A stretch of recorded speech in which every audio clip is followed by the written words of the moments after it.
Hello, finance students. This is your last project. Unbelievable. Um, I've got a buy a home project, is what this is, and this is always the last major project we do in the course. I've cut it down quite a bit here. Total time for this, I would expect, I don't know, 40 minutes to an hour tops. If you're putting more than an hour into this, you're putting way too much into it. Um, so what you got to do here is I'm gonna give you a budget, which will be right beside this in Google Classroom, and you got to take a look at that budget and go find a house around our area that is for sale that you're gonna buy with that budget. You decide how to finance it. You decide how many years you're going to go, how big the down payment is. You can use, they have a couple savings accounts in this budget. I'll show you in a second. You decide how to use them, how big the down payment should be, how much the monthly payment can be for you to afford it, and all that stuff. So this is totally wide open to you. All right, you can use a partner with this project also if you would like to. You can see right here on the page, there's up to two names on here, so you can work with a partner if you want to. You don't have to, totally up to you. If you want to make it faster, it is probably a little faster to do it alone. If you want to make it more fun, it'll be way more fun to do with somebody else. Okay, just so let's go ahead and just dive into it. I'll give you a real brief, quick example of how this is going to look, and I'll also cover a term called private mortgage insurance, or PMI, that you've never heard of before. So we'll cover that term as well. All right, so let's get going here. So right here, let's start right here. You're gonna go pick a home out first, and don't pick something that needs torn down. That's like a $20,000 home in Dover. That's a plot of land, not a home. Okay, you're gonna tear that home down. So pick something decent. Pick something that looks livable in this project. All right, but also I want to tell you, this budget will not be able to afford a $300,000 home. This is a first home for this couple. So that, pretend you're 25 and, you've been married for a year and you're ready to buy a house. Maybe you're 27 and saved for 2 years and you're ready to buy a house. Okay. So treat it like that, like it's a first home that you want to move into right away. All right. So you can see right away on this worksheet, I got this chart right here that I didn't make up. I got from the guy that I mentioned during the credit score notes, Dan Long. Dan Long made this chart for me, and I just asked him. I said, Dan, make me a chart that shows my students when they make a smaller down payment, they gotta get a higher interest rate applied to their loan, which costs some money, and then they also got to pay PMI.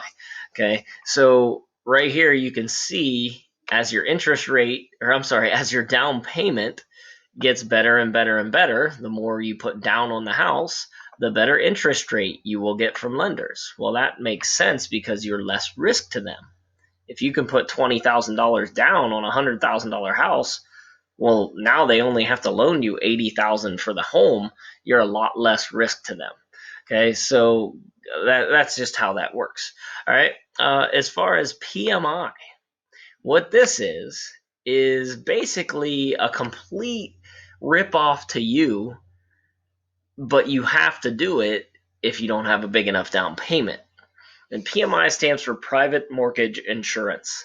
What PMI is, what private mortgage insurance is, it's actually insurance that insures the bank against loss if they have to foreclose on your house or repossess your house because you didn't make your payments.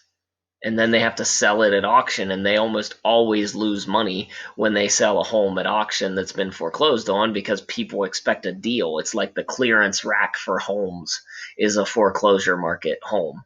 Okay, so people expect a good deal on that home. They expect a great deal on that home. So the bank almost always loses money there. Well, this insurance, this PMI that you have to pay for, protects the bank against loss if they have to foreclose on your home. And you can see when you make a really small down payment, like $3,000 on a $100,000 house, a 3% down payment, your PMI is going to be over $100 a month. Okay. So therefore, you want to try to make as large a down payment as you can afford in this budget, but still keep an emergency fund around and stuff like that. So you gotta decide how much. Obviously, you want to try to. I at least I would try to get to this 10% mark if I can, to try to cut this PMI down quite a bit, and the interest rate comes down quite a bit.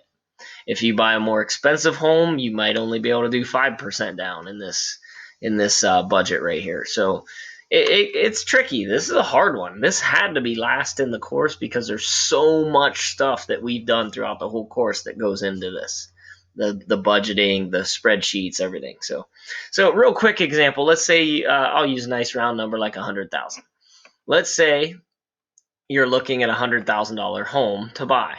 Well, the first thing you want to do is find that home. Go ahead and look around, find a home, and then you got to decide how to use these accounts right here for your down payment. And your thinking might be something like, well, I want to at least get, let's say, 10%. Well, 10% of 100,000 is 10,000.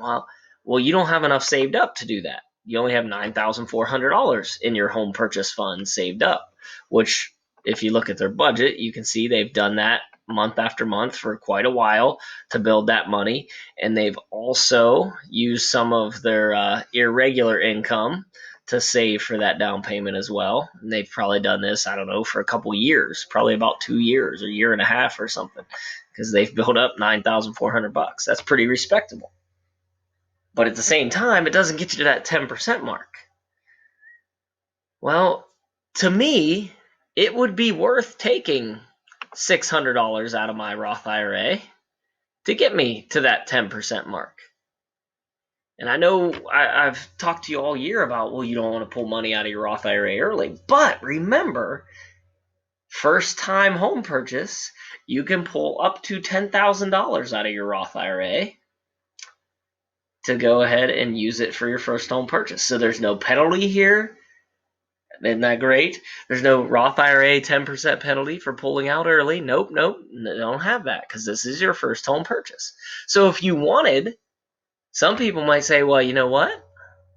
I want to pull $5,600 out of my Roth IRA.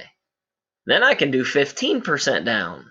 And if you look at that worksheet that's over there, it will show you that 15% down, the interest rate gets even better, which will make your monthly payment smaller, save you on the loan, and your PMI gets even better. So, and that's totally up to you.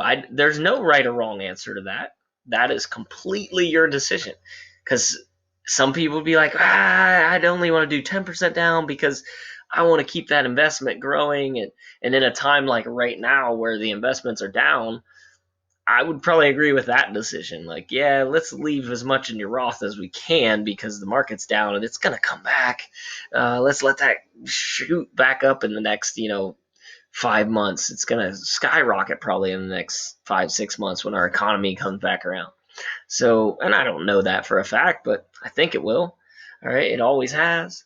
But anywho, that's totally your decision now. You might want to take this all the way down to $300, and that would let you put $5,600 over here and have $15,000 for your home purchase fund, and then you go ahead and use it, and it goes completely away because you put it on a down payment on the house.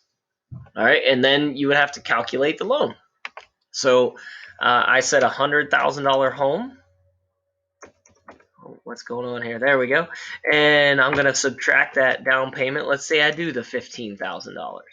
Okay. So I would be looking at an $85,000 loan. And if I did 15,000 down, that would be 15%, which would get me a 4.25% interest rate according to that chart there. And that's what we're going to use. And then the number of years is totally up to me. Well, this is where you got to weigh out, well, let's look at their monthly budget and see what I can afford. So before I pick the years, let's look at their budget real quick. Well, in their budget, all these purple cells are the ones you're allowed to take down if you want to. The yellow ones, you can change them upward, but you cannot take them down. The reason I did that is because in the past I've had kids going, well, we'll just take our grocery budget down to $100 a month. Yeah, you're starving. Okay, you can't do that. What are you going to eat every other week? I mean, come on, you can't do that. So the yellow ones, you got to leave them alone, or you can take them up if you need to, but you can't take them down. Now the purple ones, you can play with all you want. They're the ones that are discretionary expenses you can play with. All right, and here's two that are going to go away right away. I'm not going to save for a home purchase anymore, and I'm not going to pay rent anymore because I'm buying a home. Well, immediately I see I got 900 bucks freed up. Okay. So not playing with anything else in their budget, I could go up to $900. I could afford to finance this home for 10 years, which would be awesome to pay off your home in 10 years. Imagine having your home paid off by the time you're like 35. That'd be tremendous. You would still have all your hair. You wouldn't be like me, getting all these bald spots. But I mean, you would have all your hair. It'd be great. But the problem with that is, don't forget, there's all sorts of other expenses that go into buying a home. You're going to have property tax, maintenance. You're going to have renter's insurance turned into homeowner's insurance. Okay, I mean, you're going to have more expenses when you buy a home. So you're going to have to fill in all of these right through here. And you're also going to see your utilities go up. Okay, because chances are the home you buy is going to be bigger than the home you rented. So you're going to see your utilities go up. All right, so you got to leave a little room, leave a little meat on the bone, so to speak, when you make this decision right here. So maybe I'll finance the home for 15 years or maybe even like 20 years and to get my monthly payment down so that I can have more room in my budget for all the other expenses. I'll just do like, and you can go anywhere from 0 to 40 years here. I'll go 18. If you end up financing your home for 30 years or more, I would probably argue you bought too big of a home. You can't really afford that. Okay. You probably should have bought a smaller home. If you have to finance it that long to be able to afford it, you went too big. Okay. Remember, this is your first home purchase in this budget.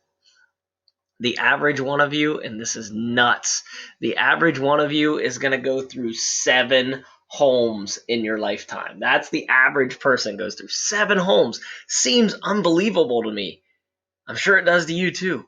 But then when I stop and think about it, I'm like, oh crap, I'm on home 4 and I'm only 42. And I know I'm going to buy that vacation home someday.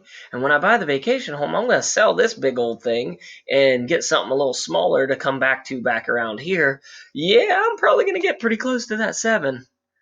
It's nuts. And I haven't even moved, I've only went through 3 schools in my career.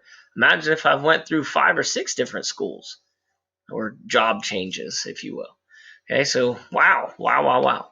All right, so anywho, I got a monthly payment of 563. I would take that over here. I would change this to mortgage instead of rent, and I would put 563 right there, and then I would have to go through and figure out property taxes and everything else, which the worksheet will guide you right through all of that. You're going to have a lot of stuff you don't know exactly how to find it and stuff. Well, going through this worksheet right here will guide you right to the answers you need to find to put in that budget. And I even got some like hints and notes put in here, like for instance, the maybe you don't know where to find property taxes, just highlight this, see the little black triangle there. Hey, you should be able to find this estimate on your realtor website where your house was located. Okay, so this is as real as it gets. It's fun. And by the way, your partner might be, if you want to, make it your mom or dad because they got a lot more experience here than you have. So that might be really fun. I just thought of that off the top of my head. Like that might be really fun to partner up with your mom or dad on this and have them do the project with you. You pick the house and then you guys try to make it work in here. They've got a lot of experience on this that you don't have, so that could be really fun. If you do use your mom or dad, you don't have to put their name at the top. That's fine if you want to. That would be fun too, though. But have fun with this. This is a cool one. You'll really get a lot out of it, I hope, and I wish you the best. All right. Oh, by the way, I will have a um, Google Meet scheduled for tomorrow. I'll put it on Wednesday, and that way, if you guys run into questions on this and stuff, I'll have a Google Meet available. I'll email the time to you and stuff like that. All right, take care, and God bless.